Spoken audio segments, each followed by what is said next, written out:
অনেক স্মৃতি মনে পড়ে যায়।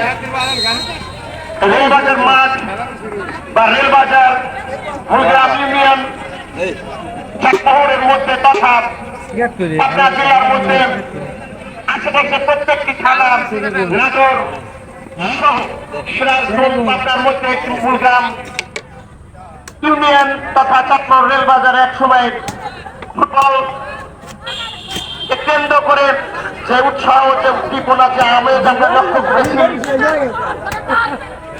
প্রত্যেক মৌসুমে বড় বড় টুর্নামেন্ট হতো। এক সময় আমাদের যারা ক্রীড়া সংগঠন ছিল, যারা খেলাধুলা পরিচালনা করতো, যারা খেলতো, আমরা দেখেছি তাদের সেই দুর্দান্ত প্রতাপ, দুর্দান্ত খেলোয়াড় মনোভাব, তাদের এই খেলোয়াড় মনোভাব, খেলোয়াড় শৈলী পাবনা জেলার বিভিন্ন জায়গায় প্রশংসা কুড়িয়েছে। সেই অতীতের যে খেলোয়াড়ের মধ্যে আমাদের মাঝে উপস্থিত রয়েছেন লিখন বিশ্বাস এবং আমাদের সুজন জহুরুল ইসলাম জহু আজকের পরিচালনার দায়িত্বে রয়েছেন। সে সময় মাঠে কানায় কানায় ফুটবল ক্রামতি দর্শকের আমরা আনাগোনা লক্ষ্য করেছি, কিন্তু সময়ের ব্যবধানে আজকে এই মাঠে সেরকম খেলাধুলার আয়োজনও হয় না, দর্শকরা আসা দূরের কথা। তথাপিও আজকের এই ইয়াং জেনারেশন যুবক সম্প্রদায় আমাদের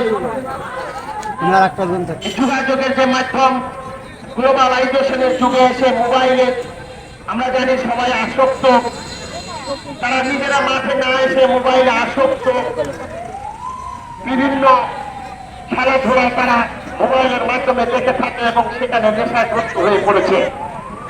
সেই তারা থেকে আমাদের বের হয়ে আসতে হবে। বের হয়ে আসার লক্ষ্যে আমাদের মহেশপুরের আমাদের আব্দুল মজিদ ভাই তিনি একটি উদ্যোগ নিয়েছেন যে মহেশপুরের যুবক সম্প্রদায়কে কাজে লাগানোর জন্য খেলাধুলায় উৎসাহ উদ্দীপনা উদ্যোগে আজকের এই আয়োজন। আক্রমণ জীবিত করেন হতে পারে, কিন্তু না শেষ পর্যন্ত লাইন অতিক্রম করে মাঠের বাহিনী। খেলার ফলাফল বিবাহিত দল 0, অবিবাহিত দল 0। কর্নার কিক লাভ করেছে বিবাহিত দল, জিতিয়েছেন বিপক্ষে দলের খেলোয়াড়ে বাধা, বাড়িয়েছেন সামনে সতীর্থের উদ্দেশ্যে, কিন্তু না বিপক্ষে দলের খেলোয়াড় বাড়িয়েছেন গুরু বরাবর উদ্দেশ্যে। মাঝমা থেকে কিক নিয়েছিলেন, কিন্তু না শেষ পর্যন্ত